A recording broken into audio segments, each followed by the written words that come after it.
Um, I want to say there's less pressure and there's more camaraderie. Do you feel you have to carry the Iron Man movies in a way that you don't when there's lots of them?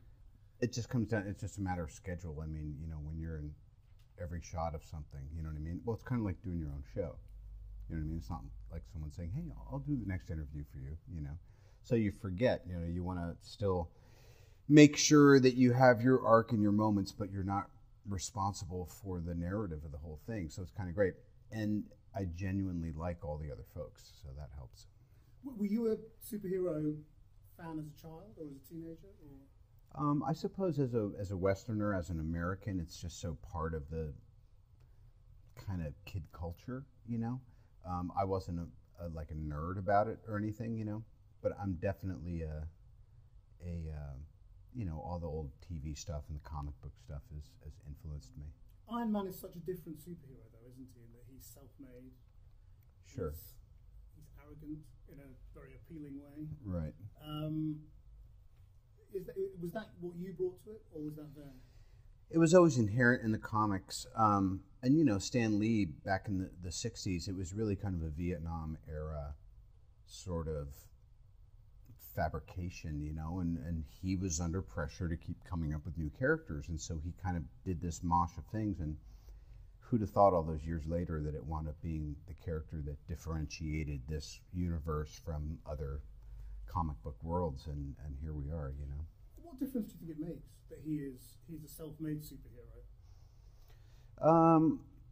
I think more than anything, I always played it like he's a guy who's in big business that you may or may not have judgment on. He's an arms dealer, and the metaphoric significance of having a piece of shrapnel from one of your own warheads blow up, and then you actually have to build something to save your own life. I always thought that to me is just, it's kind of a new myth.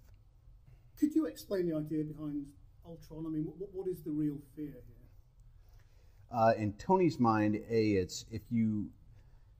the idea behind a team like this is for the team to retire, because the odds are that one or all of them are going to get bumped pretty soon. So his idea is pretty altruistic. He's thinking, how can I put us out of business and still have a big bouncer at the door of our vulnerable little planet? And that's why he does what everybody fears, which is unleash this monster. Right. Well, clearly he doesn't do it to unleash a monster. It's co-opted. There's a couple points in the script that I think it's the reason that Age of Ultron is actually a worthy companion to Avengers, and in some ways a better film, in that it takes the conventions and it twists and retwists them in a way that's kind of clever. Just as an audience member, I'm like, oh, that's really cool. I appreciate the kind of complexity of it.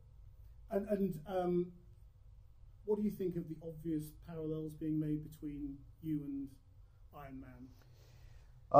At this point, it's natural, but if you'd asked me in the first Iron Man, I'd be like, that's me. And now I've realized that, of course it's not,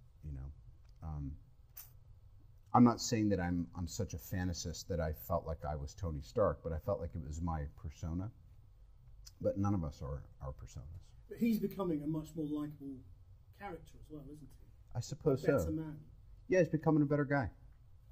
In a way that you are as well. Sure. I mean, what I'd really like to ask you about a quote you gave to the New York Times, and I don't want to pry, so if you don't want to talk about it, that's fine. But what you said to the New York Times once was, it was after your incarceration, and you said you can't go from a $2,000 a night hotel suite to a penitentiary and understand it and come out a liberal. And I just wondered what you meant by that. Well, the funny thing is, and I appreciate your point of view, things that you said 5-7 years ago or things you said in an interview that made sense to you at the time, I could pick that apart for 2 hours and be no closer to the truth than I'd be giving you some half-assed answer right now. I couldn't even really tell you what a liberal is. So therein lies the answer to your question. The statement sort of stands by itself, doesn't it? I mean, does that mean you're not a liberal, or that you came out of prison not being a liberal? Are we promoting a movie? To me, the thing is that I'm certainly not going to backpedal on anything I've said, but I wouldn't say I'm a Republican or a liberal or a Democrat. I think when I was talking to the person who was doing the interview that day, and that just happened to be my opinion. That's the nice thing, is you can have opinions and they kind of change and flow.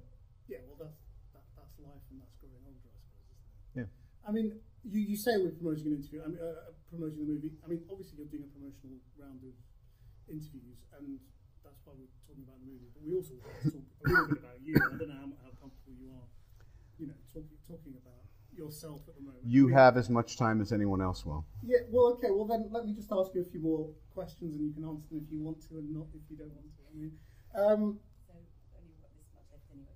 well, I think we've got 3 more minutes on our agreement. Your foot's starting to jump a little bit. You better get to your next question.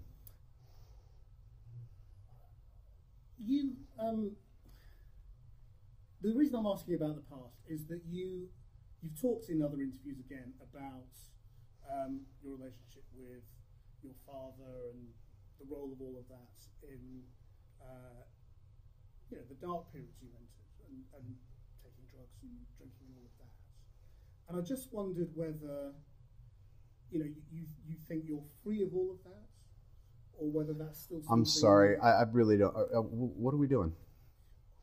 Well, I'm just asking questions, that's all. Right. Okay, that's okay. Bye. Thank you. I'm sorry. Take your mic. It's okay. Yeah, you're right. Thank you.